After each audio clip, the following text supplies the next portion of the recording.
Astaghfirullahaladzim, astaghfirullahaladzim, astaghfirullahaladzim.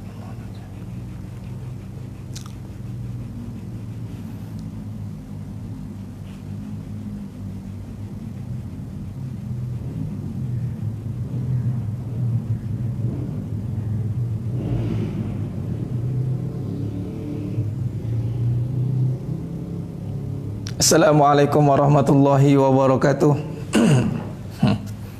Bismillahirrahmanirrahim. Innal hamdalillah nahmaduhu wa nasta'inuhu wa nastaghfiruh wa na'udzu billahi min shururi anfusina wa min sayyiati a'malina may yahdihillahu fala mudhillalah wa may yudlil fala hadiyalah. Asyhadu an la ilaha illallah wahdahu la syarikalah wa asyhadu anna Muhammadan 'abduhu wa rasuluh. Allahumma salli ala Muhammad wa ala ali Muhammad. Rabbi yasir wa la tu'assir, Rabbi tamim bil khair. Rabbi shrah li sadri wa yassir li amri wa hlul 'uqdatam min lisani yafqahu qawli. Allahumma aftah alaina hikmataka wa anshur alaina min khazaini rahmatika ya arhamar rahimin. Al-Malikul Quddusus Salamul Mu'minul Muhaiminul Azizul Jabbarul Mutakabbir.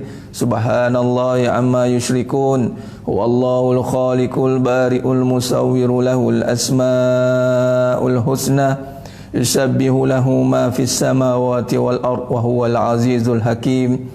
Wala hawla wala quwwata illa billahil aliyyil azim. Wala manja minallah illa ilaih. Amma ba'du. Sidang penonton, sidang jemaah mata Allah Subhanahu wa taala, alhamdulillah, mudah-mudahan kita semua tergolong dalam golongan hamba-hambanya yang benar-benar bersyukur. Khair. Ada yang tertunggu-tunggu ke? Masya-Allah.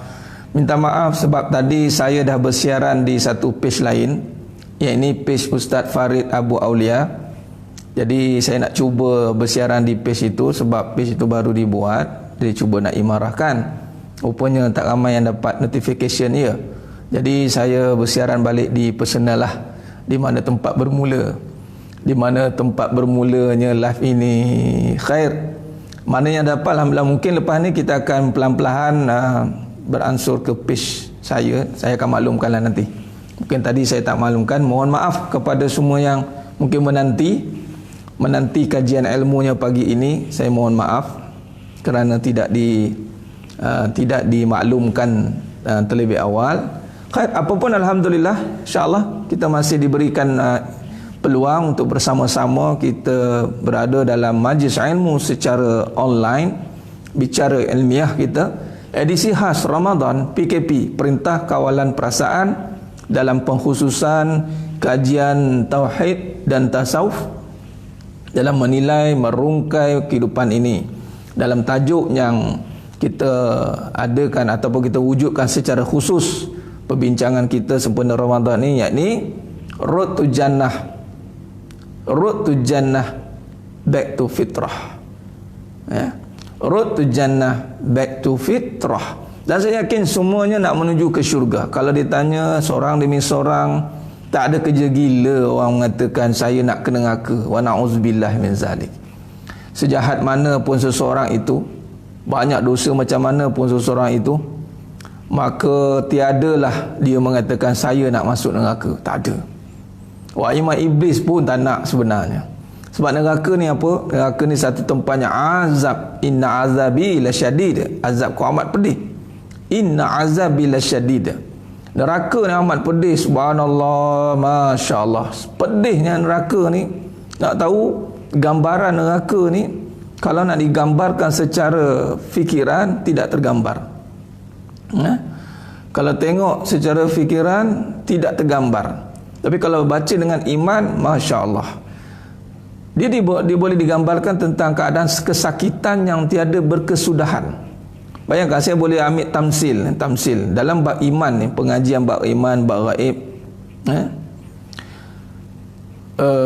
Bagaimana kita nak lihat kalau nak bagi tamsil ni, yahdillahu linurihi man yasha wa yadribullahu al-amsala linnas. Bagi tamsil. Khair. Tamsilnya adalah tentang kesakitan, sidang penonton, sidang jemaah mata Allah SWT. Bagaimana kalau kita sedang sakit tapi tiada ada penyembuhan, tiada sembuh, ya? penyakit kesakitan yang tiada kesembuhan. Masya Allah. Ataupun kesakitan yang sembuh kemudian sakit balik, sembuh sakit balik, sembuh sakit balik. Nah, itulah neraka. Sebab itu ini tamsil, ini tamsil, ini jangan dibawa orang pula. Lepas ni saya cerita ni, ini saya bagi contoh hospital tu tempat sakit. Sebab tu tak ada orang saja nak masuk hospital. Ada yang ustaz, saya ini hari walaupun canggih macam manalah hospital itu, macam mana hebat benarlah dia punya perhiasan 5 star, kan ada hospital yang 5 star. Tak ada lagi lah orang saya saja nak check in. Ustaz, saya nak check in masuk hospital lah Columbia contoh. Tak ada lagi. Tak semua orang dan tak ada lagi orang nak masuk hospital. Tak ada saja-saja je nak masuk hospital. Sebab apa tak nak masuk hospital?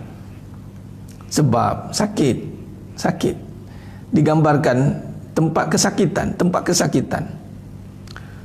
Dan dibayangkan kesakitan itu adalah sebagai minor saja kepada sakit yang lebih jauh sakitnya, itu adalah di neraka. Sebab tu bila kita disunnahkan ataupun disunatkan untuk ziarah orang sakit, antara bagus juga Ramadan ni, antara amalan tapi ialah tengah PKP ni tak boleh nak buat lah. Ini ziarah sahabat-sahabat kita yang sakit, ziarah keluarga saudara mara kita yang sedang sakit, ziarah mereka, tengok kesakitan itu. Cukup sebenarnya memberikan satu iktibar bahawa di saat sakit itu cuba tanya, ataupun siapa yang pernah mengalami kesakitan, dan saya pernah diuji dengan kesakitan yang Masya Allah amat dahsyat. Dan saya pun baru balik ziarah pakcik saya, dekat ziarah pun dekat je, dalam lingkungan juga, tak keluar daripada kawasan pun. Kesakitan yang pernah dilalui oleh saya ketika dulu, memang sakit ni tak ada fikir lain dah, sedang penonton sedang jemaah mata Allah SWT. Sebab bila kata kesakitan itu, kalau kita tanya, tak satu benda dia nak, ini kesembuhan, tak ada fikir lain dah. Tanya orang yang pergi hospital, tanya orang yang duduk hospital, tanya dia, tanya kawan-kawan kita lah, tanya dia, adakah duduk ketika sakit tu di hospital itu dia nakkan hiburan, nakkan makan sedap-sedap, nak jalan-jalan cari makan, nak Shopee, nak Lazada? Pergi tanya orang yang sakit, pergi tanya. Agak-agak kalau silap tanya, agak makan penampar silap lagi. Silap hari bulan, kalau tanya benda-benda yang tak kena gaya dengan dia, memang kena marah saja. Sebab orang tengah sakit, dia tak nak dah dengar cerita seronok pergi jalan sana, seronok pergi jalan sini. Tak ada dah. Sebab dia menantikan satu yang dia nak. Yang ni apa? Kesembuhan. Dia, saya nak sembuh. Mana saya nak apa tu? Saya nak Allah. Jadi gambaran neraka tu, gambaran, bukan jangan pergi pula nanti cakap ke orang sakit hospital, ni dah masuk neraka ni, itu lagi kuat makan penampar. Jangan begitu. Maksudnya kesakitan itu ada satu tempat yang lebih azab lagi. Di dunia ni sakit sebenarnya Allah bagi sakit di dunia untuk ingat kesakitan di akhirat sana. Orang beriman, kaedah berfikirnya adalah berfikir bersandarkan keimanan. Berfikir orang beriman itu berfikir bersandarkan keimanan. Keimanan ini menggambarkan tentang tempat yang lebih jauh, yang lebih kekal. Iman, orang beriman dia tidak fikir dunia. Orang beriman dia fikir akhirat. Innal ladzina amanu wal ladzina hadu wan nasara was-sabiina man amana billah wal yaumil akhir.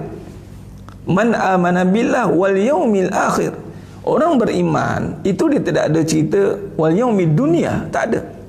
Jadi wal yaumil akhir. Jadi orang beriman, cara dia berfikir melihat dunia itu menyingkapi akhirat sebenarnya. Contoh kesakitan di dunia itu menyingkapi kesakitan di akhirat sana. Sebab itu sepatutnya orang yang sakit itu akan berubah jadi baik. Sepatutnya lah. Tapi itulah kadang-kadang kan manusia itu ialah ada nafsunya, ada perasaannya, ada emosinya, ada ghaflahnya. Jadi ketika sihat, dia lupa balik. Dia lupa akan keadaan sakit itu satu azab yang sepatutnya dia dah membuatkan dia berazam untuk jadi baik. Tapi bila sembuh daripada kesakitan itu, dia jadi balik perangai dia, perangai sihat dia tu. Perangai sihat dia lupa daratan. Tu dia. Sebab itu ketika Allah uji kita COVID-19 ini, walaupun iyalah mungkin ada keluarga yang terkena, malah ada yang diuji terus dengan kematian, wa inna ilaihi rajiun. Kita salam takziah kepadanya sampai Allah uji ketiga sampai hilang nyawa. Dan walaupun kita sedang berkumpul di rumah jauh daripada COVID, tapi percaya atau tidak, satu dunia sedang diuji kesakitan worldwide, sehingga digazetkan oleh WHO, World Health Organization, worldwide merasakan impak kesakitan itu. Jadi maknanya ketika tengah sakit ini, walaupun kita tidak sakit secara langsung, tapi kita diuji, kesan kesakitan itu menyebabkan banyak.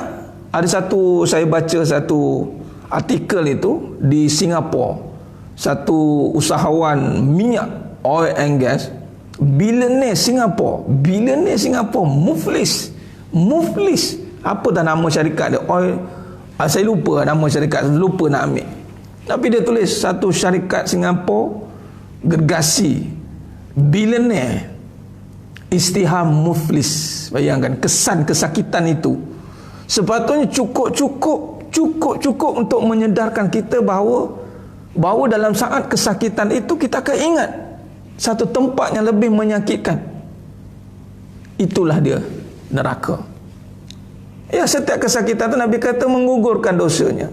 Orang beriman itu diuji kesakitan tiada lain hanya dengan menghapuskan dosa.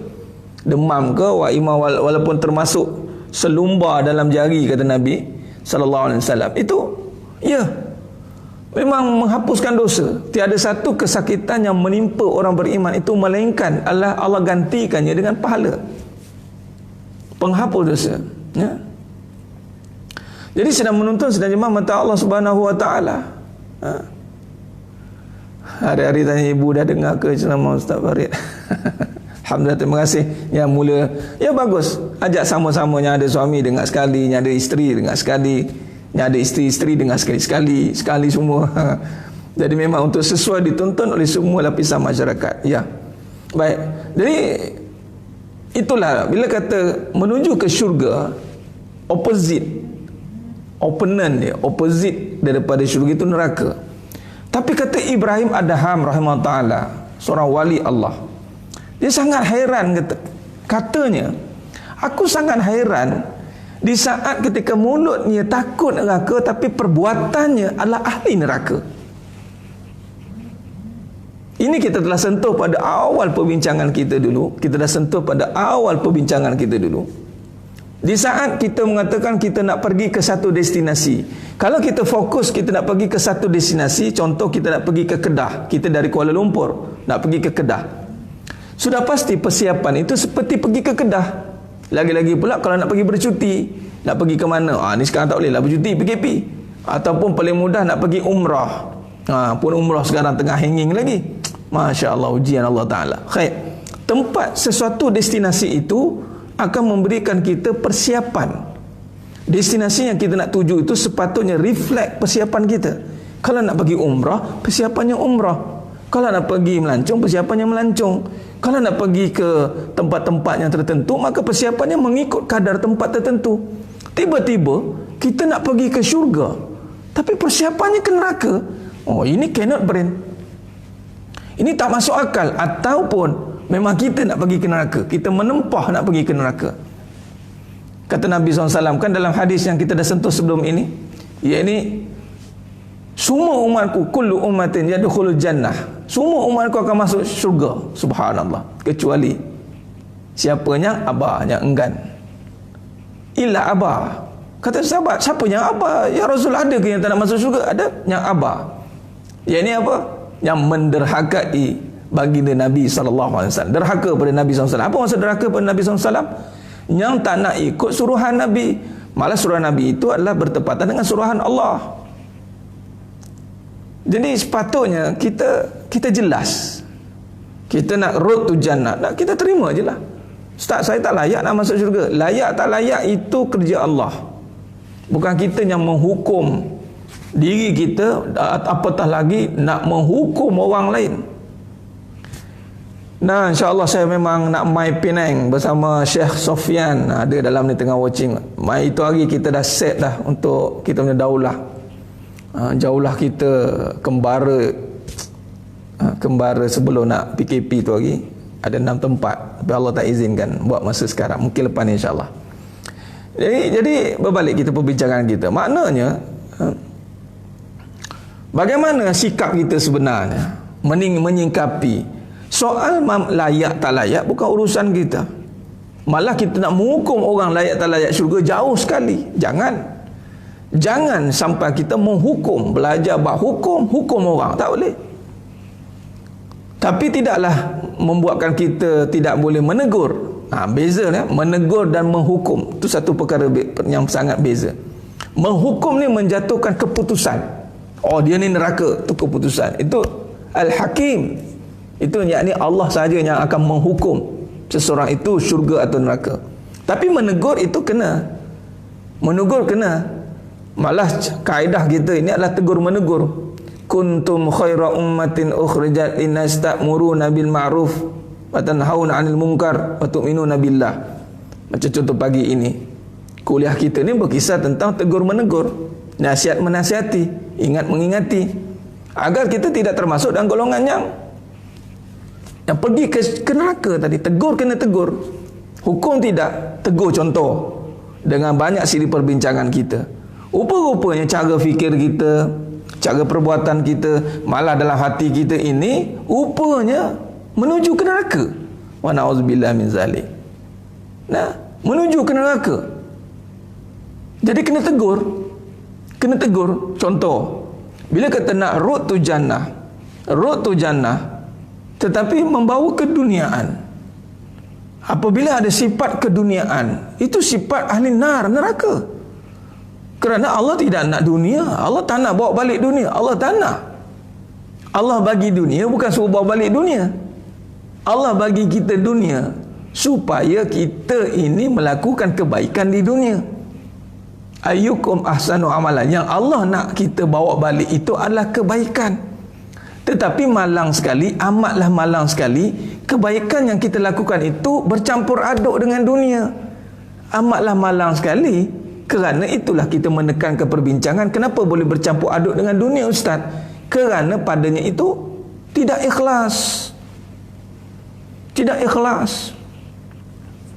Jadi sedang penonton, sedang jemaah mata Allah SWT.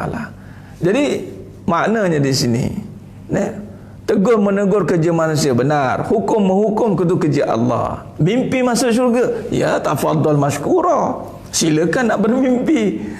Tapi jangan bermimpi di siang hari. Sudahlah, mimpi saya ni nak masuk syurga tapi solat tidak. Saya nak masuk syurga, zikir-zikir jarang-jarang. Saya nak masuk syurga, istrinya, suaminya di lanting-lantingnya, di jerkah-jerkahnya. Jadi perjalanan itu tidak jelas, tidak seiring dengan ahli syurga. Jadi kita cuba rungkai balik perbincangan kita ni. Dah masuk day 8 dah ni, hari ke-8. Kita ni kadang-kadang sifatnya nasiah, lupa. Jadi bila kita ulang-ulang, insya-Allah ingat. Jadi kenapa kena ke syurga? Kenapa Ustaz kena ke syurga? Kerana menyahut panggilan Allah. Allah panggil, ya ayyatuhan nafsul mutmainnah, irji'i ila rabbiki radiyatan mardiyah, fadkhuli fi ibadi wadkhuli jannati. Wahai jiwa-jiwa yang tenang. Nampak?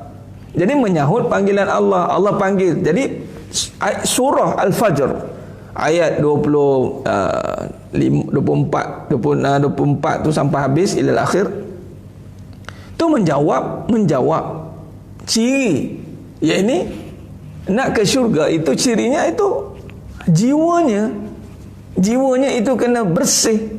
Memang semua orang boleh berbuat baik, semua orang boleh buat baik, non muslim pun boleh, semua orang boleh buat baik. Malah kadang-kadang kita tengok orang-orang non muslim, dia punya kebaikan dia lagi dahsyat dari orang Islam. Depa punya sedekah tak usah main-main. Depa punya sedekah depa dahsyat-dahsyat. Sampai boleh buat satu Dipanggil apa, pertubuhan yang boleh memberikan satu impact yang besar kepada nationwide punya. Contoh macam Bill Gates. Dia buat yayasan Bill Gates dia. Banyak kesan. Mereka lebih apa panggil? Ya, dengan kebaikan mereka, semua orang akan familiar dengan kebaikan.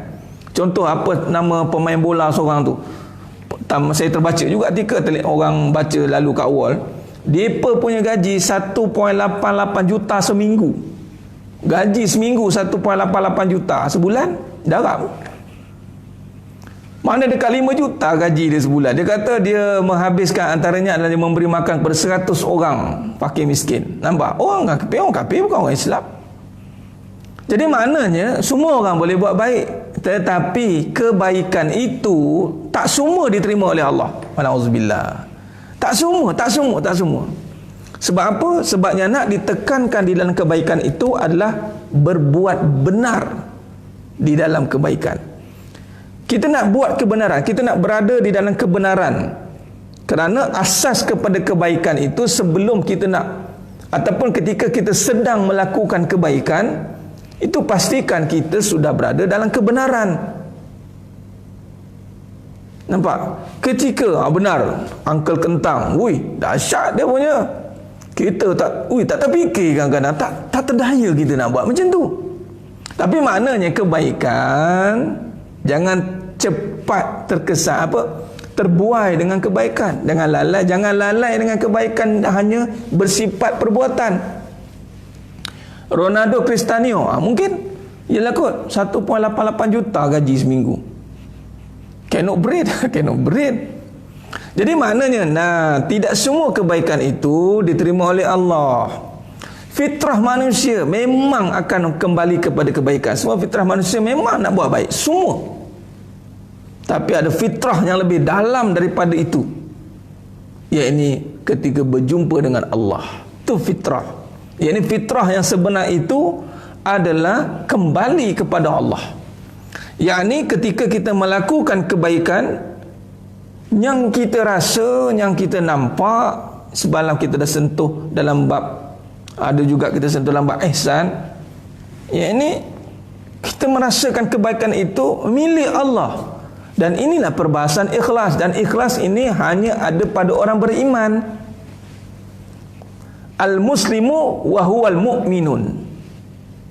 Al-muslimun wa huwal mu'minun. Orang muslim itu pastilah dia orang yang beriman sepatutnya. Ataupun al-mu'minun wa huwa muslimun. Al-mu'minun, orang yang beriman itu pasti orang muslim. Tapi al-mu'minun, yang benar-benar mukminun itu wa huwa mukhlisun. Orang yang ikhlas. Pasti orang mukmin ini adalah orang yang ikhlas. Jadi ikhlas ni milik orang mukmin, milik orang beriman. Sebab iman itu lawannya adalah syirik. Iman percaya, lawannya syirik. Sebab tu larangan Allah Ta'ala. Larangan Allah Ta'ala itu ketika turun kepada kita ini malah disuruh, dirakamkan dalam suratul Luqman ayat 13. Itu adalah la tusyrik billah. Lawan kepada beriman tu syirik. Jadi kita mungkin jadi orang beriman, kita sudah mengucap kalimah syahadah. Mungkin kita orang Islam je lah. Kita orang Islam. Dan ini ada hadis Nabi SAW, mafhum hadis. Di akhir zaman akan ada orang Islam pada IC. Ya. Pada IC-nya saja Islam. Dia berbuat perbuatan Islam, melakukan perbuatan Islam, berpakaian Islam, tetapi hatinya tidak beriman. Nah, ini masuk perbincangan tentang munafik. Wa'alauzubillah. Jadi maknanya sekarang ini orang yang beriman itu pasti yang berikhlas. Jadi sekarang ini tugas kita, bila kita sudah Islam dengan mengucap dua kalimah syahadah, dah pasti kita kena belajar untuk ikhlas. Dan ikhlas ini satu pembelajaran. Malah ikhlas itu satu kewajipan. Ikhlas itu satu tuntutan. Ikhlas itu satu kefahaman yang jelas. Faham. Sebab ikhlas berbicara soal akidah. Ikhlas itu perbincangan soal akidah, pegangan. Jadi kefahamannya kena jelas. Sidang penonton, sidang jemaah mata Allah SWT. Khair. Jadi bila kata orang mukmin itu, yang benar-benar mukmin itu mesti orangnya ikhlas. Orang yang benar-benar ikhlas itu pasti akan menuju kepada orang yang bertakwa, muttaqin, mukminin, muslimin, muttaqin, muslimin, mukminin, muttaqin. Muslimin, mukminin, muttaqin. Nah, itu ada 3 fasa. Muslimin, mukminin, muttaqin. Jadi nak ke muttaqin itu apa dia punya perinciannya? Mukhlisin. Mukhlisin lahuddin walau karihal kafirun. Kan. Kalau apa?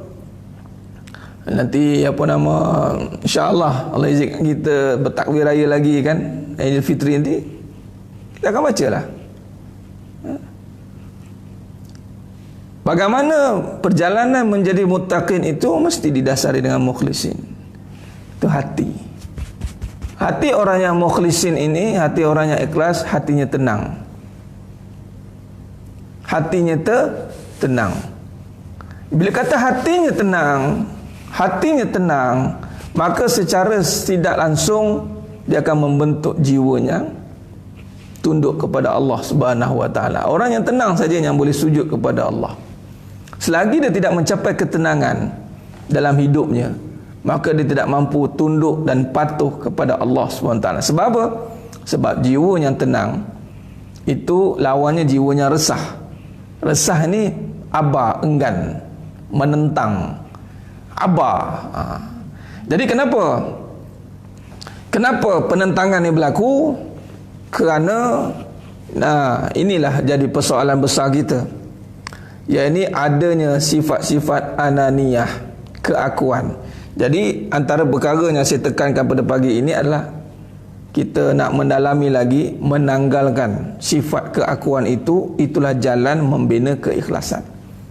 Setelah dikaji dan dilihat, tiada cara yang lebih sempurna atau lebih tuntas, yang lebih jelas, dan ini ulama syarahkan begitu panjang lebar tentang bagaimana dipanggil penyucian hati, tasawuf, penyucian jiwa. Contoh sebagaimana Mukasyafal Qulub karangan Imam Ghazali rahimahullah taala, bagaimana menceritakan tentang penyucian jiwa dan tazkiyatun nafs ini. Bila dikaji dan dilihat, kita boleh buat satu kesimpulan yang sangat besar. Kesimpulannya adalah menanggalkan sifat keakuan. Itulah jalan membina keikhlasan. Nah, sidang penonton, sidang jemaah mata Allah SWT, bagaimana kita nak menanggalkan sifat keakuan ini? Kita telah bincangkan panjang lebar. Maknanya bermula dengan rukun nafi, rukun isbat. Rukun nafi, menafikan, kemudian menyatakan. Nafi apa? Nafi sifat. Bukan nafi benda, nafi sifat. Nafi sifat yang tiada ada pada benda, ada hanya pada Allah. Contoh kita dah sentuh tentang ada 5, kalau kita rujuk kepada suratul Ikhlas, ada 5 sifat yang tidak boleh dimiliki pada benda, yakni wahdaniyah, yakni Maha Esa, awaliyah, pertama, wa akhir, yang akhir, baqa, yakni yang kekal, qayyum, yang berdiri sendiri, istighna, yang tidak memerlukan sesiapa, tiada ada yang menyerupainya, laisa kimislihi syai'. Ini 5 sifat. Kalau daripada suratul Ikhlas ni, setiap malam Ramadan ni kan, kita kan buat tarawih, suami kita kan ataupun kita sendiri, yang mana suami-suami yang sedang menonton ni, kita mesti akan baca suratul Ikhlas. Bismillahirrahmanirrahim. Qul huwallahu ahad, Allahus samad, lam yalid wa lam yulad wa lam yakun lahu kufuwan ahad. Apa yang ada pada suratul Ikhlas? Nah, suratul Ikhlas benar-benar menceritakan tentang Allah. Solid Allah je. Dan ikhlas, kaitannya dengan ikhlasnya kita, itu rupanya ada sifat-sifat yang tidak boleh ada pada manusia, pada benda, yang hanya ada pada Allah. Dipanggil sifat salbiah ini. Ada 5 yang kita dah bahaskan. Dan sifat ini mesti ditanggalkan secara keseluruhan. Tidak boleh ada nak Nak sipi-sipi ada kat kita pun tak boleh, nak pakai-pakai saja-saja pun tak boleh, nak cuba nak tak ustaz, yelah kita je lah, kalau boleh tak adalah yang boleh sama dengan kita, biar kita je lah. No, kita ni akan ada yang sama macam saya ada. Samalah macam ustaz. Muka ustaz ni samalah macam dia ni. Saya jumpa kadang-kadang orang cakap, ustaz, muka ustaz ni samalah macam pernah tengok lah. Lalu saya jawab apa? Yelah, muka orang kebanyakan memang macam itulah. Muka murahan memang senang bersepah dapat. Kadang jumpa, ustaz muka ni banyak lah. Macam muka siapa ni lah, macam muka tu lah. Memanglah kita ni makhluk. Tapi kadang-kadang sifat kita ni sombong je amat. Tak suka disamakan tu. I tak sama dengan dia. I lain. I ada sifat saya tersendiri. Amboi. Nak pula kalau pakai baju tu, alhamdulillah lah raya tak ada ni. Raya tak ada, maksudnya ziarah-ziarah tu. Tak tahulah kalau misalnya kata Allah izinkan diangkat penyakit ni, pergilah kita ziarah. Pakai-pakai pula tengok-tengok baju sama. Tu dia. Dah sedondon. Sama dengan jiran sebelah, jiran datang, atau sama dengan adik-beradik kita. Sama. Dia punya air muka dia. Dia kalau boleh nak dia je ada. Itu limited edition. Sebab tu ramai lebih suka buat custom made. Sekarang ni dah lewat ni. Sepatutnya baju raya tu awal tahun lepas dah tempah dah. Dia punya nak custom made. Dia je ada. Dia nak dia ada, tak ada orang lain ada. Tak boleh. Kata, ni baju ini aku je ada. Style ni style aku. Nampak tak? Benda-benda macam ni exclusive right. Benda-benda yang cuba untuk meletakkan kita ni something yang special. Hati-hati. Benda-benda ini yang akan merosakkan. Sebab tu para ulama, kalau tengok bagaimana telah menggezetkan pergi umrah. Pergi umrah, cuba tengok kain umrah, kain ihram tu sama. Kau duit tak kisahlah ada berapa package umrah ni. Saya pernah bawa satu grup tu, dia punya package umrah dia, subhanallah. Orang bayar 7,000, 6,000 tak, dia bayar 15,000. First class. Ni saya nak cerita sikit lah rezeki itu. Ni saya nak cerita sikit. Rezeki itu sifat Allah. Jangan duk kita nampak rezeki, ya Allah ustaz, yang dah belajar patut kena jelas. Duk nampak ada rumah besar, kereta banyak, itu rezeki. Ya boleh kita kaitkan, tapi itu belum tentu jadi rezeki yang mutlak bagi kita. Rezeki yang utama bagi kita ni adalah apabila Allah rezekikan amalan. Pahala lah, lebih tepatnya pahala lah. Apabila Allah rezekikan pahala, itulah rezeki yang kita nak. Setakat ada harta, semua orang boleh dapat. Jangan kita cepat tengok, ada harta banyak, ini gara-gara dia kuat solat ni dapat harta banyak. Jangan hukum begitu. Jangan salah hukum. Orang yang kuat solat, dapat duit banyak. Belum tentu. Orang tak solat pun duit banyak juga. Yang meninggalkan solat, tak solat duha pun lambat kat duit dia. Buat benda yang haram pun banyak kat duit dia. Jadi maknanya janganlah kita cepat terpengaruh dengan harta. Tengok harta banyaknya, Allah limpahkan rezeki yang melimpah ruah. Saya ni syukur, alhamdulillah Allah limpahkan rezeki yang banyak. Apa yang limpah rezeki tu? Harta. Dia tak tahu harta tu buat bala punya. Dalam banyak-banyak rezeki yang dia bagi sudut harta tu, rupanya melalaikan dia. Nak bagi tahu pula berapa yang dia ada. Inilah harta saya taklah banyak, harta saya ni banyak ni lagi ni gini. Ceritalah harta itu gedebang cerita. Tapi nak bagi tahunya tentang rezeki, Allah rezekikan. Pahala ni untuk beribadah, sebenarnya yang dimasukkan rezeki yang lebih utama itu adalah Allah rezekikan kita untuk ibadah. Itulah pahala, itulah rezeki yang kita nak sebenarnya. Maknanya contoh, Allah bagi kita duit, kemudian dengan duit itu kita boleh bayar nafkah, kita boleh bayar zakat, kita boleh sedekah. Yang itulah rezeki yang barakah dia panggil. Bukan harta. Bukan ke? Jadi saya waktu tu saya nak ceritalah ni, Allah rezekikan saya. Alhamdulillah, Masya Allah, ada yang pergi tu umrah kan. Di sponsor semua. Kita pun tak tahu. Masya Allah, saya tanya berapa package. Dekat 15,000 satu package. Saya cakap itu private punya kan. Jadi macam mana pun istimewa dia. Di hotel yang paling mahal di sana, Oberoi, Dar Al-Tauhid. Ni hotelnya satu malam 3,000 satu malam hotel. Dar Al-Tauhid, Oberoi. Lepas tu package-nya semua layanan VVVIP. Saya pergi itu. Tapi nak bagi tahu, bila masuk saya Masjidil Haram, Masuk saja Masjid Nabawi, who are you? Siapa awak kata? Awak hamba harta atau hamba Allah? Itu je. Jangan masuk saja, bila masuk saja pintu ataupun Masjidil Haram, masuk saja Masjid Nabawi, who are you? Malaikat akan tanya, are you hamba harta atau hamba Allah? Kalau hamba Allah, tafadhal. Kalau hamba harta, Allah tak pandang. Ambil. Jadi sebab itu pakaian kita sama, tak ada limited. Walaupun you dilayan special kat sana pun, tapi ketika masuk saja Masjidil Haram, masuk Masjid Nabawi, Allah tak pandang layanan tu. Allah tak pandang berapa pikir yang kita bawa. Allah tak tengok. Allah tengok hati kita. Qulubikum wa amalikum. Hati. Allah tengok hati. Tengok hati ni. Hamba harta tak hamba Allah. Hamba harta tak hamba Allah. Hamba Allah, tafadhal, masuk.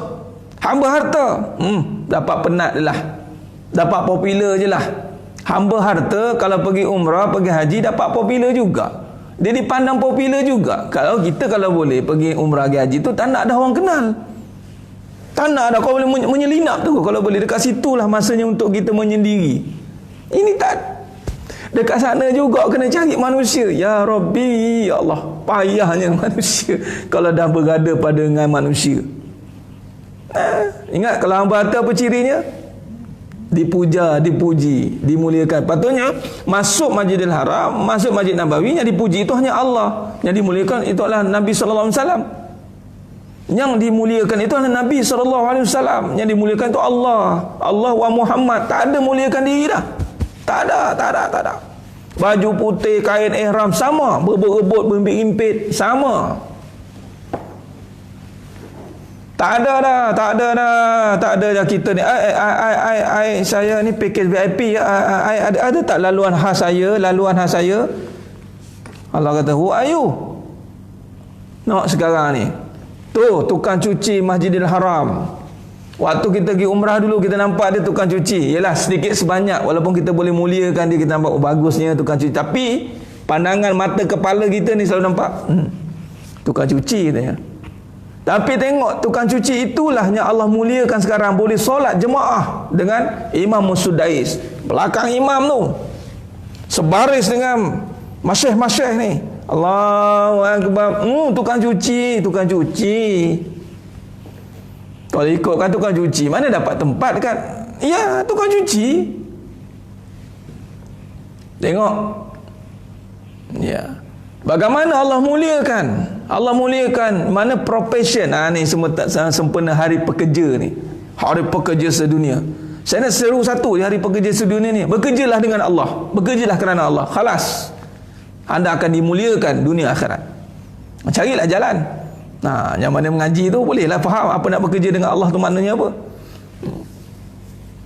Pencuci, cleaner, yang namanya cleaner, subhanallah, dimuliakan. Sekarang mereka yang ada duduk dalam Masjidil Haram ni, sekarang yang ada duit, bayarlah masuk Masjidil Haram sekarang. Duit tak laku sekarang. Saya nak pergi umrah, saya orang yang paling banyak duit sekarang ni, saya nak bayar package umrah 1 juta. Bayarlah kat Raja Salman tu. Tak laku, tak boleh. Duit tiada ertinya. Bila bermain dengan autoriti nak bayar berapa? Nak bayar berapa dengan polis Arab tu? Dah panggil rasuah pula. Takkan nak menunaikan umrah dengan cara rasuah? Tak ada, Allah tak pandang. Siapa tak kisahlah kamu ada duit ke tak ada duit ke. Yang masuk rumah aku adalah orang yang aku pilih. Nampak tak? Allah tunjukkan benar-benar umrah dan haji itu adalah jemputan Allah. Bukan sebab dia ada duit. Sekarang tuan-tuan, kalau orang ada duit, kenapa tak nak pergi umrah? Sekarang pergilah, tengah orang tak ramai ni, seronok melompat-lompat pergi umrah sekarang ni.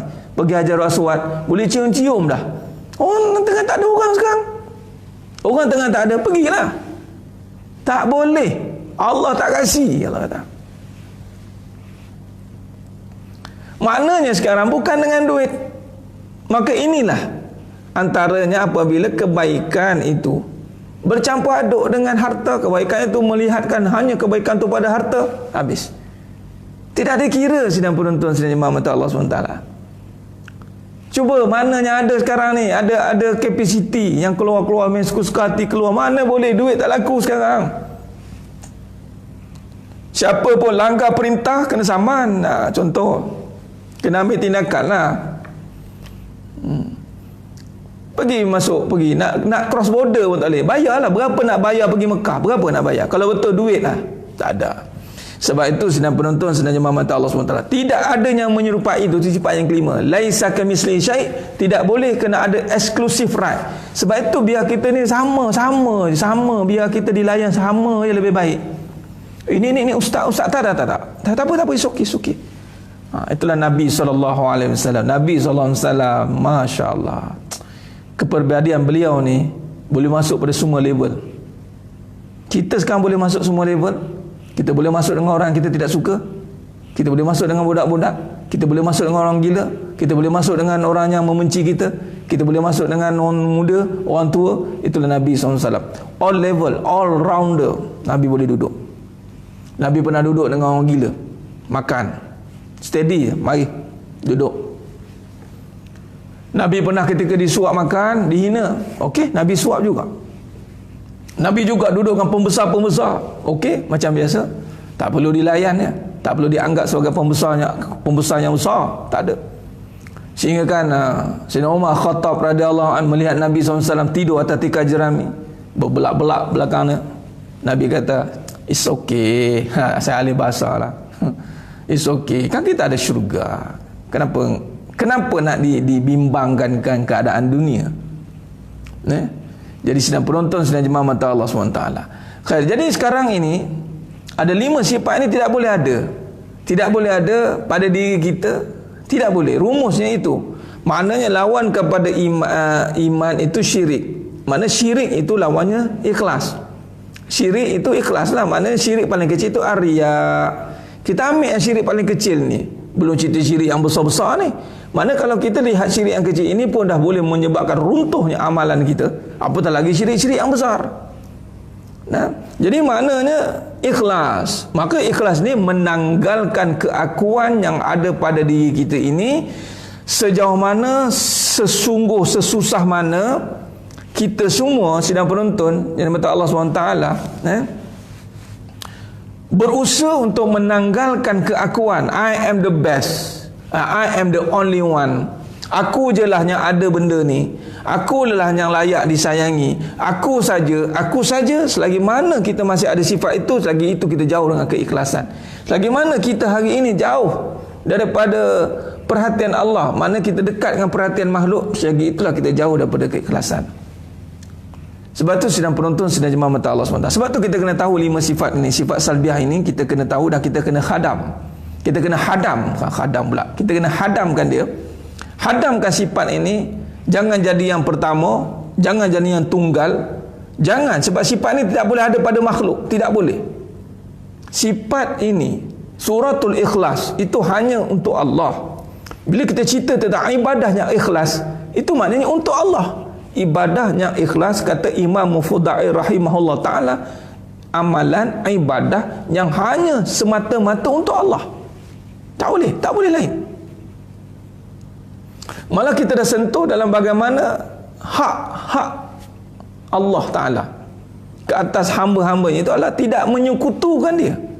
Jadi bila kata suratul ikhlas, itu sifat Allah yang hanya ada pada Allah, tidak boleh ada pada diri walaupun sedikit.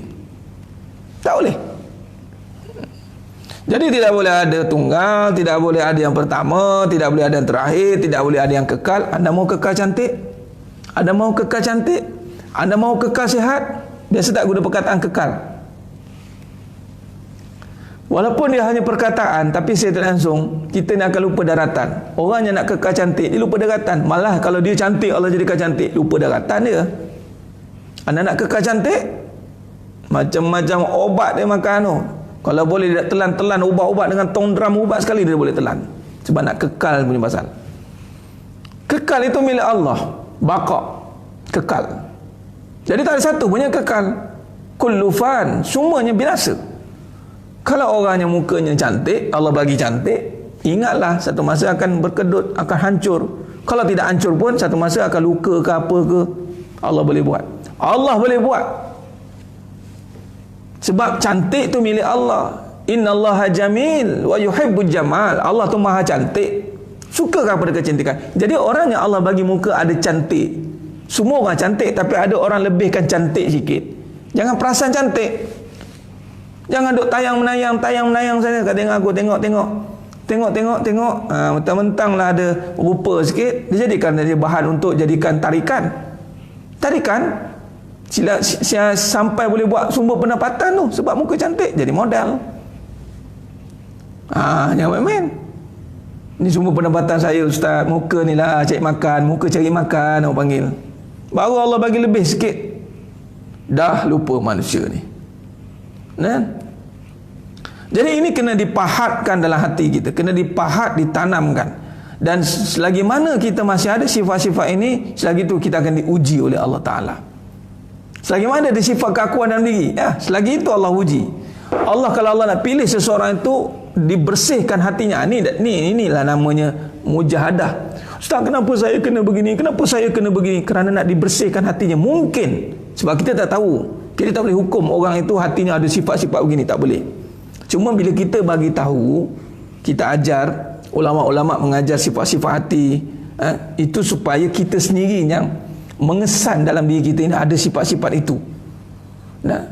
Mungkin kalau ada kita tegur, kita hukum tidak. Jadi bila ujian bertubi-tubi datang sehingga sakit hati ni, biasanya sidang penonton sidang Imam Allah SWT, ujian-ujian yang menyebabkan hati sakit, biasanya ada sifat keakuan dalam diri. Ada sifat keakuan, adatnya begitu. Terima je lah. Sakit hati saya ni ustaz. Sakit hati saya ni. Sakit hati itu menggambarkan ada sesuatu dalam hati. Cuma kita tak akan hukum lah. Sebab tu Abu Yazid Al-Bustami tegur anak murid dia. Anak murid dah okey lah, cantik pakai begini, serban. Ada lagi anak muridnya ramai. Abu Yazid Al-Bustami tegur, kau cukur janggut kau buka serban kau botakkan rambut, kau pakai pakaian compan-camping, gantung kacang dekat diri, pergi jumpa budak di pasar, ketuk kepala bagi makan kacang, bagi kacang. Kau nak jumpa orang-orang yang kau kenal dengan pakaian begitu. Rupanya dalam hati, bila sakit dengar, sakitnya. Dalam hati dia ada rupanya, dia tidak layak dihina begitu. Sebab dia dah duduk dengan sifat kemuliaan pada kedudukan. Berapa ramai hari ni bila berada di kedudukan yang tinggi, dia susah nak turun ke bawah. Pura-pura turun adalah, benar-benar turun tidak. Pura-pura turun je. Kalau orang yang bisnesmen contoh, saya cakap ni, saya bagi tahu kebenaran. Kadang-kadang kita nak meraihkan kita punya orang ramai, sebab orang ramai tu beli produk kita. Kita turunlah ke bawah. Tapi sebenarnya kita adakah kita nak menghayati, kita nak menjiwai mereka itu yang susah-susah itu? Kalau benar kita nak menjiwai mereka yang susah-susah itu, kita pun, itulah Nabi SAW. Kenapa? Antara satu sebab Nabi Ustaz, kenapa Nabi dia tak bermewah-mewah? Kenapa ya Ustaz? Sedangkan tak ada kesalahan kalau Nabi nak bermewah-mewah. Sebab Nabi SAW benar-benar meletakkan dirinya di bawah, merasakan keadaannya susah. Bukan mencari, nak cari rumah yang besar, nak cari kereta yang bagus. Ketika kita duduk rumah yang besar, terfikir ada orang yang tak ada rumah, nak duduk rumah besar. Kita nak sanggup gamak ke tayang rumah kita besar? Tergamak tak kita nak tayang rumah besar? Lah ustaz, itu dia punya, memanglah inilah cuci hati. Kalau kita benar-benar menghayati sifat empati dengan orang yang susah, pasti kita sedara kan. Al-mu'min kal-bunya, mukmin itu ibarat binaan. Kita pun tak terfikir nak besar, cukuplah. Kadang-kadang kita bayar rumah bulan-bulan, kau bayar. Sedangkan mara kita susah-susah tu, sanggup kita tengok. Ini usaha saya ustaz, nampak ini usaha saya ustaz, nampak saya lagi tu. Padahal Allah lebihkan rezeki pada dia, bukan untuk tayang apa yang dia ada. Tak salah ustaz nak tayang rumah ni, nak tayang kereta bagi inspirasi pada orang. Tak, dia kona dia kerja tu. Kona dia kerja dia. Saya alhamdulillah Allah takdirkan ada belajar dalam bidang arkitektur. Saya belajar sikit dalam bidang arkitektur ni, seni bina ni. Rumah bukan yang besar tapi yang function. Bukan rumah yang besar, yang function. Ruang itu, ruang per square feet rumah tu, kiraan layout tu, build up area dia panggil, bukan yang besar. Yang besar ni tamak sebenarnya. Tamak je, macam kita lah nak makan ni, kita nak makan banyak, padahal kenyang sikit je. Kita perlukan sepinggan untuk kenyang. Bukannya nak rumah yang besar. Tak. Nak makan yang banyak. Contoh, kita tak makan daripada pagi sampai ke malam, adakah kita nak makan satu ikan paus? Nafsu kata nak besar, nafsu kata nak banyak, tapi fitrah sikit je makan. Sama lah kita nak rumah besar-besar, lain sekali berdua je, silap-silap seorang, lain sekali ingat mati, kubur dah, kubur. Rumah besar buat apa? Bukan kata tak boleh rumah besar, tapi adakah functionnya besar itu? Jangan fikir besar, fikir function. Saya terbalik cara fikir Islam. Tu belajar bila arkitektur ni. Saya belajar tentang sufi arkitektur dengan guru saya YM Raja Azmat di Perak tu. Dia mengajar tentang sufi arkitektur. Setiap orang dia ada dia punya ruang khusus dia. Dia ada build up area, bukan sesuka hati duduk seorang bilik macam 5 orang duduk. Duduk seorang bilik dah macam rumah. Bilik dia dah macam besar padang. Kau nak apa bilik besar-besar? Awak seorang, berdua, master bedroom. Tapi master bedroom dia, subhanallah, dah macam padang bola dah. Kau nak lain berlari berkejaran ke dalam tu? Sidang penonton, sidang jemaah mata Allah Subhanahu wa taala. Jadi kena fikirkan function dia apa. Sebab tu Nabi SAW tu empati lebih dalam pada simpati, ya. Jadi sedang penonton, sedang jemaah mata Allah SWT, kita melihat, sebab tu cost dia pergi buat rumah besar-besar, cost of maintenance. Kita akan tengok cost of maintenance, itu yang membazir tu. Cost of maintenance nanti membazir tu. Jangan main-main. Buat rumah tinggi 2 layer, kaca penuh sampai atas, pada bawah sampai atas 2 tingkat. Lansir tu saja. Lansir tu ke bawah tu beribu ke. Nak lap cemen berapa hal? Nak tukar lansir lagi? Tengok. Lepas tu kata, yelah kita overhead tinggi benda ya. Kita sendiri yang memilih overhead untuk tinggi. Sebab apa? Ini gara-gara kita sendiri, kerana terpengaruh dengan hamba harta. Sebab tu tak ngaji. Arkitek tak ada. Walaupun rumah dia besar, tapi besar dia function. Siapa yang ambil jurusan seni bina arkitek? Saya alhamdulillah lepas habis sekolah Samtas dulu, Tengku Ampuan Jemaah, Allah takdirkan saya sambung bidang arkitektur. Saya sekolah agama sains, lepas tu saya talaki. Arkitektur ni course yang paling difficult dalam Oxford punya kajian baru ni tahun lepas kot. The most difficult course in the world, arkitektur, nombor 1. Sebab apa course dia paling susah? Sebab course dia akan pastikan semua benda yang ada tu function. Susah. Sebab tu kita kena belajar ni, perlu tak ni lansir besar-besar besar alam ni untuk apa? Kursi besar alam untuk apa? Rumah besar-besar untuk apa? Dia akan ditanya. Hamba harta tu lansir pun dah beribu dah. Bila rumah besar, perabot kena besar tak? Kena besar. Tak pasal-pasal perabot besar. Lantaklah saya cakap macam ni. Saya cakap kebenaran. Kita cakap ada fakta, ada ilmu. Bila ada ilmu, jangan takut. Memang kursi seorang nak duduk besar bagak, dia buat apa? Sidang penonton, sidang jemaah mata Allah SWT. Kalau nak besar nanti tunggu rumah di syurga. Rumah di syurga nanti. Di syurga nanti sebesar-besarnya rumah. Nampak? Paling rendah kan Nabi mafhum hadis, paling rendah syurga. Paling last orang masuk syurga. Syurganya 10 kali ganda dunia. 10 kali ganda dunia. Sidang penonton, sidang jemaah mata Allah SWT. Khair. Maka di sini ada pun rumah juga. Rumah itu adalah hati kita. Rumah besar, hati sempit. Buat apa? Biar hati luas, hati besar, walaupun rumah sempit, tapi hati besar, kita akan hias rumah tu elok-elok. Ingat ya, yang ditumpukan dalam Islam itu adalah kebersihan. An-nazafatu minal iman. Bersih. An-nazafatu minal iman, kebersihan. Bukan besar, kebanyakan, tak. Yang halal akan dihisap, yang haram akan diazab. Nah, jadi design rumah tu according, mengikut dengan keperluan hidup lah. Keperluan, kalau tak perlu tak payah. Sedang penonton, sedang jemaah mata Allah SWT. Nah, inilah perjalanan road to jannah. Kita tidak lagi beria-ia untuk membina harta. Kita membina pahala. Sedang penonton, sedang jemaah mata Allah SWT. Jadi mana di sini menanggalkan sifat keakuan itu adalah jalan utama. Menanggalkan sifat keakuan itu adalah jalan utama. Benar, hati, rumah dihiasi dengan kebersihan. Ya, kita nak bersihkan rumah. Kenapa tak nak bersihkan hati? Rumah bagi orang beriman itu adalah hatinya. Rumah bagi orang beriman itu adalah hatinya. Kalau rumah dia kotor, hatinya kotor, maka dia akan duduk dalam kesempitan. Kita semak tengok rumah bersepah. Macam itulah, bila hati bersepah, maka kita akan berada dalam kesempitan.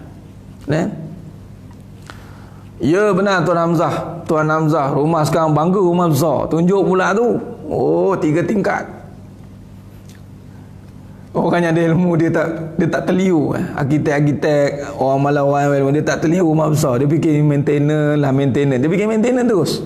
Rumah besar-besar, dia fikir maintenance. Orang yang teknikal, rumah besar tu fikir maintenance. Ini bumbung bocor ni, payah lah ni. Ini sekarang dah crack sini, crack situ, nak ngecat lagi. Macam-macam. Bukan seronok tengok rumah besar. Tengok cost of maintenance tinggi. Cost of maintenance tinggi tu duit membazir tu. Duit bazir banyak ke cost of maintenance. Hati-hati. Jadi senang penonton, senang jemaah mata Allah SWT. Khair. Jadi maknanya begitu. Maknanya, jadi kita telah nampak, bila kita berjalan menuju ke syurga, itu kita kembali back to fitrah. Fitrah kita ini adalah roh kita. Yang ini kembali kepada Allah. Kalau rumah orang tu dah besar macam mana? Banyak istighfar lah. Pastilah istighfar lah banyak-banyak. Ya Allah, rumah besar. Astagfirullah. Mudah-mudahan Allah terimalah rumah ni, ya Allah, besarnya. Baik, dia macam ni. Saya nak bagi calculation. Kos buat rumah, dan katalah ini saya buat calculation. Nanti kita bahas dalam tajuk lain. Dia panggil keperluan versus kemahuan. Okey, memandangkan ada yang tanya tadi, Puan Fazal tanya tadi, dia begini. Kos buat rumah tu berapa? Kita tahu. Katalah kos buat rumah estimate 1 million. 2 million lah. Ni besar ni rumah, 2 million ni kalau buat ni. 2 million ni kalau buat ni besar ni. Kalau beli tak lah, kalau beli kecil lah kan. Kalau buat besar 2 million. Khair, katalah buat. Kemudian kos perabot semua berapa? Cuba buat.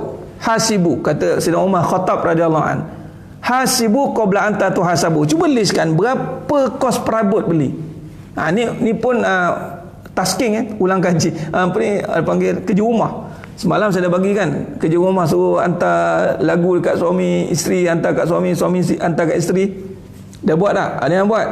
Alhamdulillah, yang buat bagus. Sekarang ni buat. Cuba listkan beli perabot berapa. List. Kos buat rumah berapa. Baik, katalah semua kalkulate rebak gedebuk semua 2 million. 2 juta dah pakai duit untuk rumah je. Manfaat untuk berapa orang? Adalah anak beranak 5 orang. Adalah saudara mara, kadang-kadang datang, kadang-kadang tidak. Jadi maknanya kos untuk kita keluarkan balik, maknanya kita kena bagi balik. Kita dah pakai 2 juta. Kos nak bayar balik tu, kalau kita dah boleh pakai 2 juta, maknanya kita kena berusaha untuk memberi lebih daripada 2 juta yang kita pakai. Sepatutnya. Sepatutnya.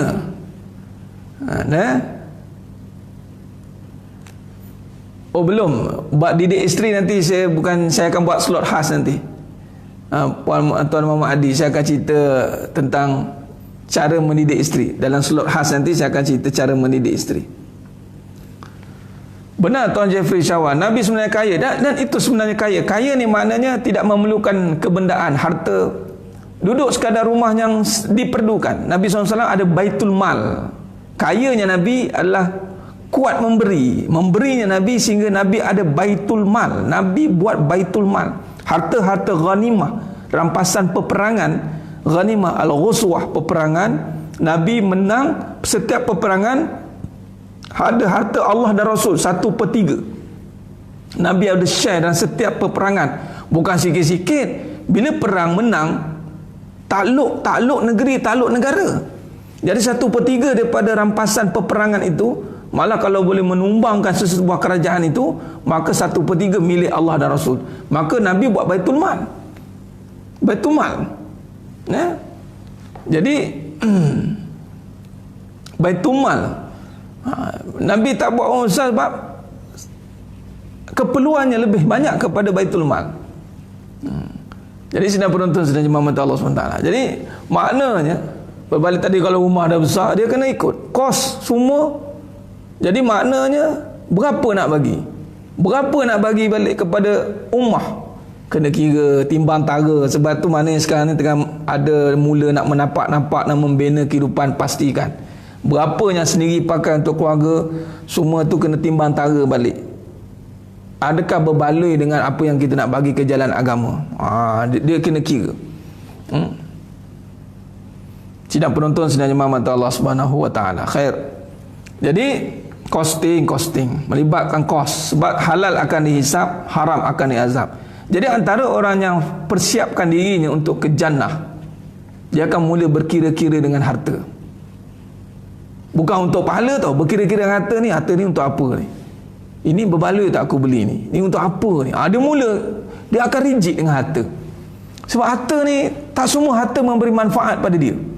Malah kalau terletak je kereta dia berapa? Masing-masing ada kereta yang banyak-banyak tu, terletak ke situ, ditanya oleh Allah. Harta yang tidak menjadi pahala, itu akan hanya mengundang bala Allah Ta'ala. Ingat, sebab dikait dengan surah Al-Hakumut Takatsur hatta zurtumul maqabir. Siapa yang kumpul harta, kumpul, mana dia kumpul, dia tak jadi apa-apa lagi pun, kerana standby in apa-apa mood. Kalau dia standby benar, tak apa, ni standby tak ada tujuan. Harta yang tidak diguna jadi bala nanti. Hati-hati. Baju-baju kan, baju-baju orang perempuan yang banyak-banyak tu. Kadang-kadang saya tengok ada satu siaran tu, baju dia, bilik baju dia, subhanallah. Pening nak cakap. Akan ditanya. Jadi sekarang ni kita fokus kepada rumahnya lebih kekal di syurga sana. Jadi maknanya kita akan mula skeptikal, akan kita mula berhati-hati dengan harta. Ini antara ciri-cirinya. Apabila kita dah menanggal keakuan itu, tertanggalnya sifat keakuan, kita tak akan pergi pada sifat kebendaan. Sifat keakuan ini akan pergi pada kebendaan. Sifat keakuan dia akan pergi pada sifat kebendaan. Sifat kebendaan itu yang akan membuat kita menebal sifat keduniaan itu. Keduniaan kita untuk dihargai, untuk dilihat, untuk cantik, untuk mewah, untuk ni, dia berlebih-lebihan. Dia akan jadi gulu, dia kata berlebih-lebihan. Tak boleh. Membazir yang sebenar ini adalah Tuan Ahmad Kamarul Zaman itu tidak digunakan pada manfaat yang sebenar. Apa manfaat sebenar ini? Kalau misal kata dia mampu pakai baju 500, mampulah tu 500, tapi boleh dapat dengan harga 100, kenapa nak beli yang 500? Atau membazir lah tu. Membazir lah. Kalau dia boleh. Memang dia mampu pakai baju harga 500, tapi ada bajunya harga 100, sama lebih kurang macam 500. Kenapa beli yang 500? Kalau ada. Maknanya kalau ada. Jadi maknanya membazir ini pergi kepada keduniaan yang tidak ada nilai pahala.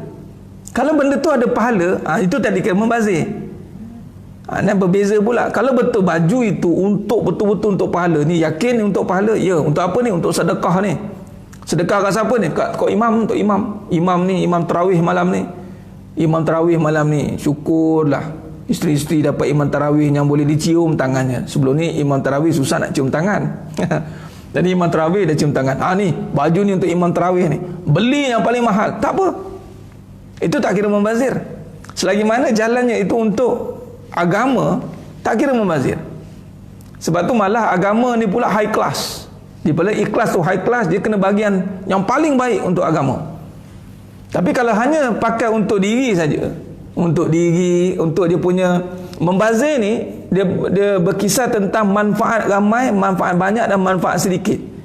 Kalau dia boleh, contoh dia makan seorang dia saja 500 atau 300, seorang 300, membazir lah.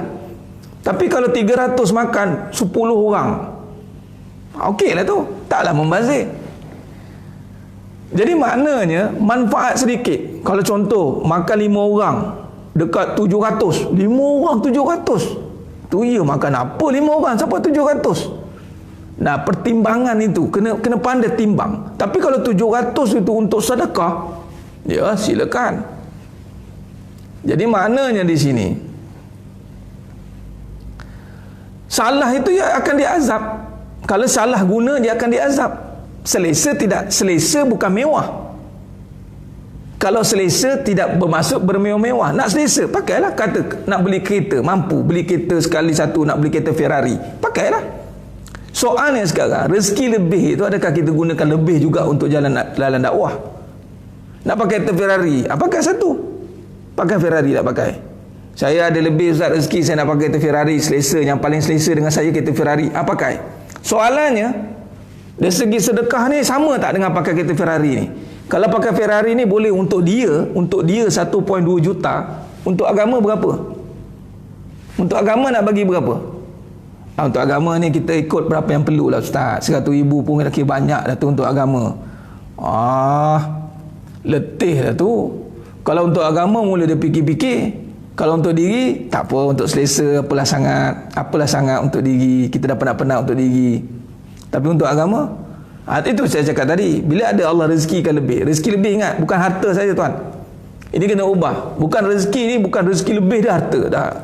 Rezeki lebih ni bukannya harta. Rezeki lebih ni adalah pahala. Allah lebihkan rezeki kita boleh berpahala. Allah lebihkan harta, siapa-siapa boleh dapat. Allah lebih harta ni. Lebihkan harta ni siapa-siapa boleh Allah lebihkan harta. Korun Allah lebihkan harta.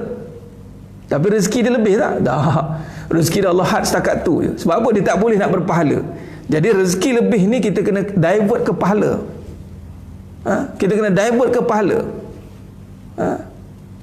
Tapi jangan sampai pakai baju sampai terkoyak dan koyak pun jahit lagi. Itu dah sampai dipanggil bakhil. Maksudnya in between. Mana pakai untuk diri, baju mana nak pakai untuk cantik. Tadi kata nak pakai ada rezeki lebih Ustaz, nak pakai baju elok-elok, pakailah.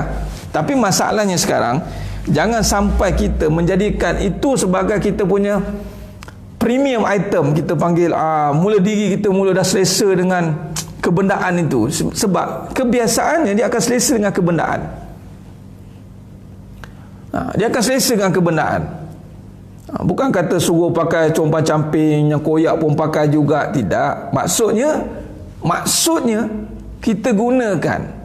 Jangan sampai kita terikat dengan kebendaan itu. Jangan sampai kebiasaannya, adatnya kita akan terikat dengan kebendaan. Adatnya kita akan terperangkap dengan kebendaan balik. Dah biasa pakai baju 200, tiba-tiba nak pakai baju harga RM30. Rasa miang lah badan I. Geram dengar kadang-kadang. I dah biasa pakai yang tempah-tempah ni. Dah biasa pakai yang tempah custom made pula tu. Tiba-tiba nak beli bajunya ready made. Tak fit lah dengan badan I. Tak fit lah. I biasa pakai yang custom made yang, yelah bukan apa, yang custom made ni ngam-ngam tau katanya. Padahal dia dah terbiasa dengan fitting. Fitting berapa sekali baju? Padahal boleh dia beli yang ready made je lah. Siap-siap. Tak payah-payah lah bab dunia ni. Dan kita kena manfaatkan semua baju tu, pakai macam kita bincang sebelum ni. Kat rumah tu pakai biar cantik kerana Allah lah, bukan kerana manusia. Biasa kita pakai cantik kerana manusia, sebab bila kat luar baru cantik, kat rumah ya Allah, alah Ustaz, kat rumah bukan ada orang tengok pun. Kat rumah tak ada orang tengok, Allah tak tengok. Allah kan ada. Jadi pakailah, walaupun Allah tak tengok kita pakai baju apa, tetapi kita nak mendidik hati kita ni supaya ikhlas, tidak terikat dengan pengaruh manusia. Kita manusia yang suka pengaruh kita. Hidup kita banyak terpengaruh dengan sifat kemanusiaan, keadaan. Kat luar baru nak kemas, kat rumah mana pengaruh manusia dia tu. Patutnya tiada apa yang boleh pengaruh kita melainkan suruhan Allah. Allah suruh sentiasa kemas, sentiasa cantik. Innallaha jamil wal yuhibbul jamal. Suka pada kecantikan, pakai kemas-kemas, cantik-cantik. Sidang penonton, sidang jemaah mata Allah SWT, pakai kemas. Kat rumah kan Tuan Azrin pakai baju Melayu, pakai butang. Nak pergi mana ni bang? Kata, abang nak kemas kerana Allah. Dia tak ada, PKP ni tak ada keluar rumahnya, jangan risau. Contoh. Kereta dah habis bayar, terasa nak beli yang baru, boleh, tak ada masalah. Tapi kereta yang ada tu pastikan manfaat, ataupun trade in saja kereta yang dah habis bayar, wakafkan. Terasa nak bagi wakafkan, nak bagi kat siapa? Ada orang tak ada kereta, wakafkan kereta tu, beli kereta baru, boleh. Dia ada pertukaran. Makna kita relevan, kita ada relevan punya percaturan, bukan sebab kita jangan ada benda yang tak bermanfaat dalam hidup kita. Ya, malaikat tengok, selain Allah tengok ni, maksudnya begini. Bukan kata aurat hukum ni malaikat tak ada perasaan, tak ada. Malaikat pun tak terkesan dengan kita punya pakaian. Maksudnya begini, maksudnya dekat rumah pakai cantik supaya kita tak nak didik hati kita cantik untuk orang kat luar. Itu tak ikhlas. Kita pakai cantik-cantik dekat luar baru nak cantik. Kat rumah, sedangkan takwa, ikhlas itu bila bersendiri. Kat rumah boleh tak pakai elok-elok, boleh tak pakai kemas-kemas. Sebab apa? Memang kemas itu suruhan Allah, cantik itu suruhan Allah. Bukan sebab orang kita nak cantik. Itu maksud dia. Bukan kata ada malaikat ni kena pakai ni kan, malaikat nampak malu. Mana ada malaikat tengok macam tu juga. Kau ingat kahwin online pula. Jangan tu sensitif cerita kahwin online ni. Di perbahasan yang ada relevannya itu serah pada pihak yang bertanggungjawab. Khair. Jadi insya-Allah benar, untuk agama, untuk Islam pastikan yang berkualiti, kerana ikhlas itu high class. Sebab tu Nabi dalam kitab Syama'il Muhammadiyah, walaupun kita nampak Nabi ni susah, kita nampak kan cerita Nabi ni susah, tapi Nabi SAW, penampilan Nabi, subhanallah, smart, Nabi handsome, Nabi kemas. Perjalanan Nabi jalan tegap, pakaian Nabi bersih, Nabi rambut berminyak, janggut Nabi bersikat, rambut Nabi tak pernah tidak berminyak, muka Nabi ceria, badan Nabi kemas, bersih. Bukan kata susah saja kotor, susah saja kotor. Sekarang ni susah saja kotor, kotor je susah. Salah. An-nazafatu minal iman. Yang ditekankan itu adalah kebersihan. Penampilan bersih, muka bersih, semua bersih, kemas, wangi. Nabi wangi Nabi. Subhanallah. Jadi itu yang kita nak. Kita nak tekankan yang utama itu. Sedang penonton, sedang jemaah mata Allah SWT. Apakah manusia diciptakan, Ustaz? Manusia diciptakan. Ya ayyuhan nasu ubudu rabbakumul ladzi khalaqakum. Surah Al-Baqarah 21. Ya ayyuhan nasu ubudu rabbakumul ladzi khalaqakum walladzina min qablikum la'allakum tattaqun. Ya manusia diciptakan, hai manusia, sembahlah aku yang menciptakan kamu. Khair.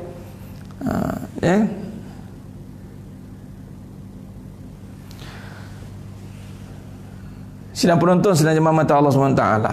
Khair, maknanya bila kata diciptakan dalam surah Baqarah 21 tu ada tuan. Kita dah jawab panjang lebar ni. Ni soalan-soalan ni kena buka balik Khadir, Tuan Khadir Karim. Apa nak capai? Sebenarnya nak capai apa? Kalau ya ayuhan nasu ubudu rabbakumul ladzi khalaqakum walladzina min qablikum la'allakum tattaqun. Rujuk balik pada Quran. Dalam perbincangan falsafah kehidupan ni, bila perbincangan falsafah ni, kita kena berbalik kepada Quran dan Sunnah. Bila kata-kata Allah apa? Allah yang menjadikan, kita tengok kalamullah cakap apa. Bila kata Allah kata aku yang menjadikan kamu, ya ayyuhan nasu ubudu rabbakumul ladzi khalaqakum walladzina min qablikum la'allakum tattaqun, supaya kamu bertakwa. Mencapai ketakwaan, apa yang kita bincangkan ni bukannya lagi daripada bidang memang kesufian, meningkatkan jiwa yang bertakarrub dengan Allah. Tapi bila cerita bab syariat kehidupan tak tercapai pun. Kita mari pada kehidupan, kita masih nak capai apa? Masih terkesan dengan isteri, masih terkesan dengan rumah tangga, masih terkesan dengan anak-anak, masih terkesan dengan orang lain, ataupun nak lari daripada orang. Kita ni nak mencapai makam kamilah ni, makam menjadi hamba Allah. Makam kita mesti makam sampai kepada hamba Allah. Tapi bila cerita hamba Allah, masih lagi terkesan dengan isteri. Menjadi hamba Allah terkesan lagi dengan perhiasan. Bila kata hamba Allah, terkesan lagi dengan orang sekeliling. Ini bukan hamba Allah. Hamba Allah ni capai yang mana? Melihat Allah. Mencapai makam muttaqin. Muttaqin ni hanya takut Allah. Jadi proses-proses yang kita ceritakan ini adalah untuk meleraikan ikatan-ikatan bersifat keduniaan itu, menanggalkan sifat keakuan supaya capai ke makam kehambaan. Bila capai ke makam kehambaan, yang dilihat apa lagi? Allah. Bila kata melihat Allah dalam kehidupan kita, maka apa yang kita lihat, fa aina ma tuwallu fasamma wajhullah. Kita tengok semua apa yang ada ini semua dengan Allah. Rumus akidah, rumus tauhid kita dah bincangkan. Tengok isteri dengan Allah, tengok harta dengan Allah, tengok rumah dengan Allah, tengok semua dengan Allah. Jadi bila kata muttaqin ni, maka makam yang hanya dengan Allah. Bila kata semua tengok Allah, maka tengok isteri dengan Allah, tengok rumah dengan Allah, tengok harta dengan Allah. Dengan Allah, maksudnya Allah. Memang hakikat yang ada itu hanya Dia. Kita diadakan. Kita ni macam ni kesimpulan pada pagi yang penuh barakah ni. Kesimpulan kita ni biasa tak pakai perkataan ada. Bila orang ada harta, dia panggil orang berada. Orang tak panggil orang kaya sebenarnya. Orang kaya ni sebenarnya jiwa. Laisal ghina an kasratil arad walakinnal ghina an nafs. Tidaklah kaya itu dengan harta, walakin akan tetapi kaya itu dengan jiwa, an-nafs. Nah, jadi kaya itu dengan jiwa. Baik, bila kata harta orang berada, biasa kita terperangkap dengan sifat ada ni. Ada, sedangkan ada ni kalau sifat ngaji sifat 20, ada tu sifat Allah. Lawan kepada ada, tiada sifat kita. Tapi biasa kita terpakai begini. Saya ada rumah, saya ada kereta, saya ada anak, saya ada isteri, saya ada semua, saya ada pangkat, saya ada. Lala sekali, yang ada saya, yang tiada Allah. Nampak? Saya ada. Lala sekali, yang ada saya, yang tiada Allah. Macam mana tiada Allah tu Ustaz? Ketika Allah uji tak ada harta, macam tak ada Allah. Macam tak ada Allah. Allah uji tak ada harta, berguling. Allah uji suami baru nak kahwin lagi, berombak-ombak, melompat-lompat marah. Islam ini bukan mewajibkan suami kahwin lagi. Oh, marah, berdesing telinga. Ada. Kita pakai ada sehingga kita merasakan kita yang ada. Kita buat harta tu macam kita punya. Pada hukum dunia tu tak salah. Yang salahnya kita menggunakan dunia tu untuk kita. Kita guna untuk membesarkan diri kita. Lepas tu gunakanlah dunia itu kembali untuk taat kepada Allah. Tapi kebiasaannya tidak jadi begitu sidang penonton sidang jemaah mata Allah SWT. Milik Allah. Tapi bila Allah uji, apa yang ada? Rupanya ada tu dunia. Allah tak ada sebenarnya. Sebab bila Allah uji tak ada dunia, macam tak ada Allah. Saya ada. Ya, saya ada. Lama kan gitu. Saya ada. Bila Allah uji tak ada, macam tak ada Allah. Sebab tu bila Allah uji bukan tak ada suami. Kebanyakan ni paling senang nampak dua lah. Duit dengan isteri dengan suami. Ini paling selalu kita tengok dalam perbahasan.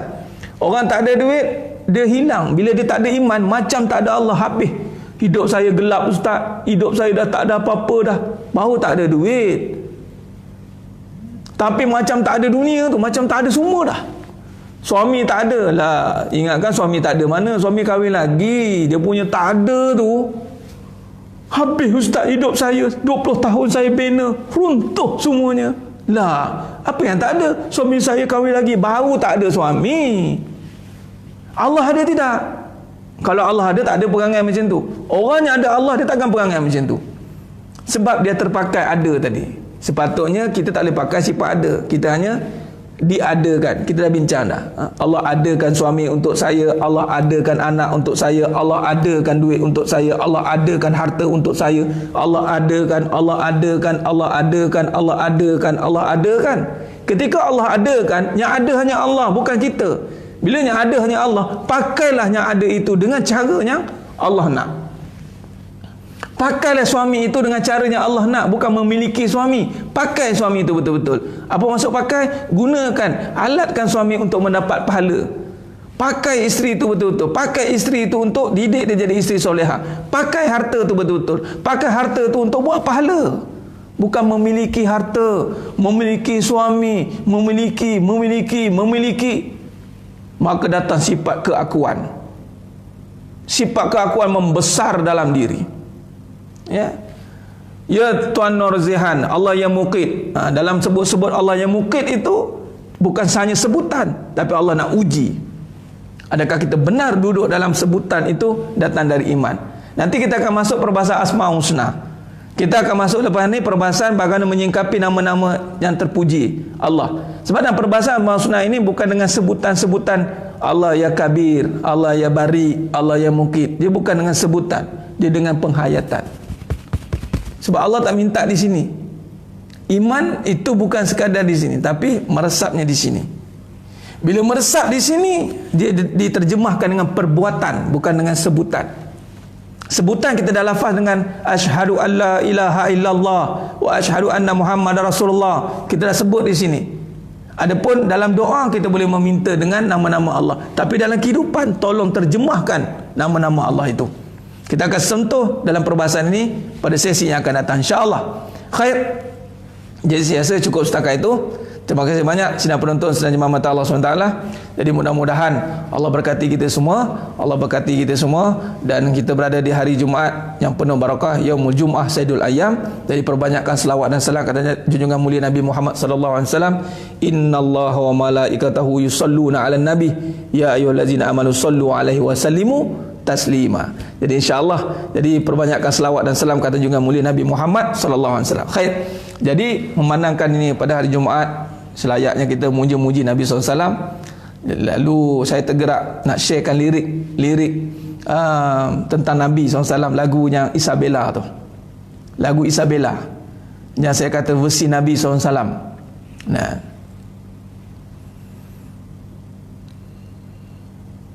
Allahumma salli ala Muhammad wa ala ali Muhammad.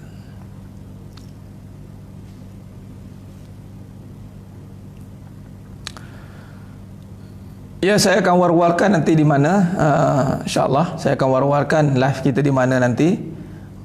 Kemudian kita akan seterusnya saya akan ada live nanti untuk malam.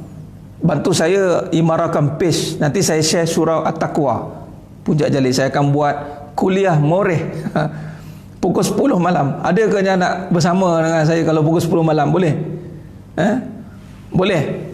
Kalau saya buat kuliah moreh, saya nak bantu imarahkan page surah At-Taqwa Puncak Jalil dia minta bantu imarahkan. Jadi saya akan buat kuliah moreh, kuliah lepas tarawih. Moreh, kita bincang sembang ilmiah, kita murajaah ulang kaji ilmu-ilmu yang kita telah bahaskan. InsyaAllah saya akan maklumkan insyaAllah. Khair.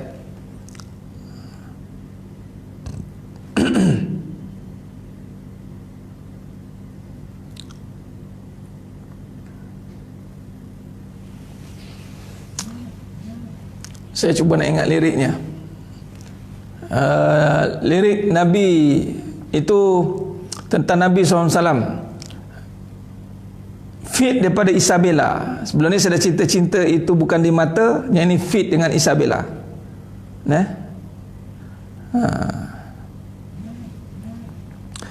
Nabi Muhammad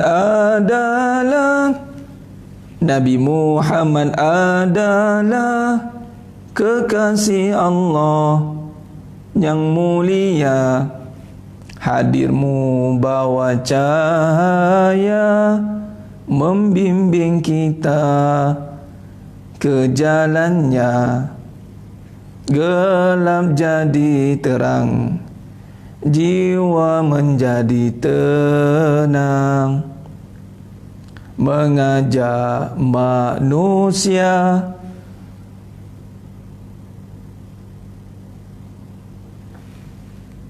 mengajak manusia 10 malam berapa minit? Dalam setengah jam, insyaAllah setengah jam 40 minit.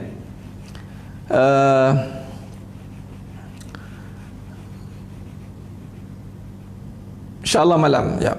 Saya tengah ingat, saya tengah go through lirik siap. Nabi Muhammad adalah kekasih Allah yang mulia, hadirmu bawa cahaya, membimbing kita ke jalannya, gelap jadi terang, jiwa menjadi tenang, mengajak manusia mengenal Maha Esa. Dia Nabi kita, lambang cinta yang nyata. Aku kan setia hingga ke hujung nyawa, sunnahmu kan ku julang, walau susah yang mendatang. Ya, saya cerita sendiri liriknya. Kekasih Allah yang mulia. Saya ulang lagi sekali, saya nak ingat balik. Nabi Muhammad adalah kekasih Allah yang mulia, hadirmu bawa cahaya, membimbing kita ke jalannya, gelap jadi terang, jiwa menjadi tenang, mengajak manusia mengenal Maha Esa. Dia Nabi kita, lambang cinta yang nyata.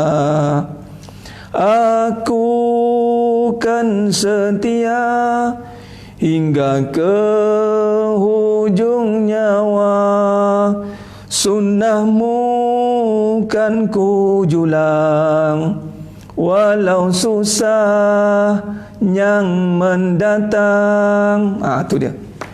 Last kali tutup dengan selawat. Sallallahu ala Muhammad, sallallahu alaihi wasallam, sallallahu ala Muhammad, sallallahu alaihi wasallam. Saya cerita, nanti ada masa kita nyanyi balik lah. Sunnahmu kan ku julang.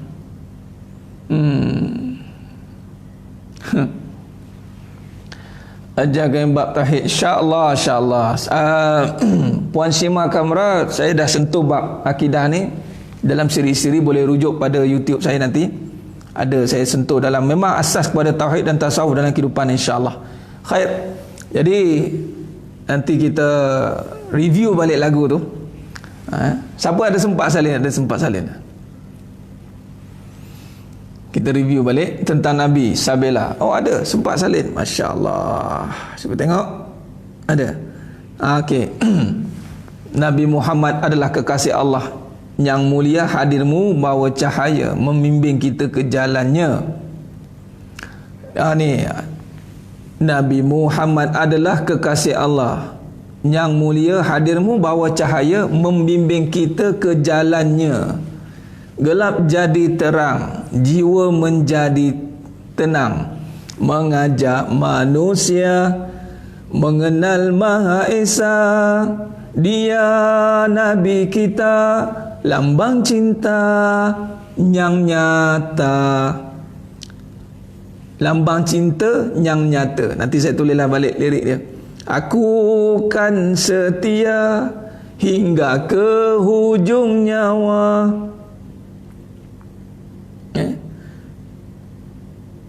Nanti saya tulis lirik tu. Ya Tuan Syima Kamara. Baru dengar. Alhamdulillah. Terima kasih kepada semua yang baru menonton. Kita nyanyi sama-sama dengan anak-anak. Boleh. Bagus. Nyanyi lagu tu dengan anak-anak. Bagus lagu tu. Sebab lagu tu familiar kan. Lagu Sabila. Kita ubah lirik ya. InsyaAllah nanti kita sambung lagi. Kuliah Moreh nantilah. Kuliah Moreh nanti saya masuk YouTube lagu tu. Boleh? Nanti saya buat rekod lah. Saya nyanyi satu, kita buat nyanyian satu, insyaAllah. Bagus, nyanyian lantunan jiwa. Lantunan jiwa untuk kekasihnya Nabi SAW. Hakikat cinta tu untuk Allah. Allah, dan daripada Allah itu Nabi SAW membawa cintanya. Nah, insyaAllah. Khair. Jadi syukur setakat itu. Sedang penonton, sedang jemaah mata Allah SWT. Mudah-mudahan Allah berkati kita semua. Terima kasih kepada semua yang menonton pada pagi dan bersama dengan saya dalam siri Bicara Ilmiah Online, Duha Online, edisi khas Ramadan, Perintah Kawalan Perasaan. InsyaAllah sama-sama kita akan teruskan pengajian ini secara istiqamah. Mudah-mudahan kita mendapat intipatinya, kita mendapat akan natijahnya daripada perbincangan kita. Seterusnya membina jiwa kita menjadi jiwa yang benar-benar Allah kurniakan keikhlasan, mencapai martabat muttaqin, orang yang bertakwa, insyaAllah. Khair, terima kasih. Aku qouli hadza wa astaghfirullahalazim li wa lakum. Wa bila taufiq wal hidayah. Wassalamualaikum warahmatullahi wabarakatuh. Kita tangguh dengan tasbih farah dan suratul As. Subhanakallahumma wa bihamdik, asyhadu an la ilaha illa anta, astaghfiruka wa atubu. Bismillahirrahmanirrahim. Wal 'asri innal insana lafi khusr. Illadzina amanu wa 'amilus solihati wa tawassaw bil haqqi wa tawassaw bis sabr. Wallahu a'lam bisawab.